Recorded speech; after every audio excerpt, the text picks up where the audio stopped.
सर्व समाजाला घेऊन मी चालतो। तुमचं हवं मी माझ्या कार्यकाळात केव्हाही घराणाशाही केलो नाही। माझ्या मुलाला केव्हाही जिल्हा परिषदवर बसवलो नाही। मी तुमच्या लोकांना बसवलो, तुमच्यासाठी अहोरात्र करतो, सर्वांना घेऊन चालतो मी।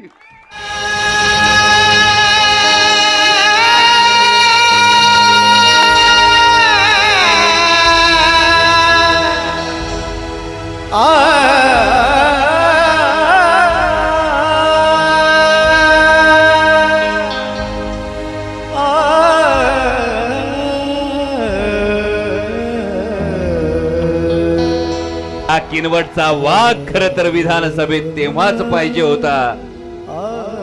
तेव्हा काळजी करू नका, तुमच्या वतीनं मी स्वतः पवार साहेबांकडे वकिली करल। किनवटला लाल दिवा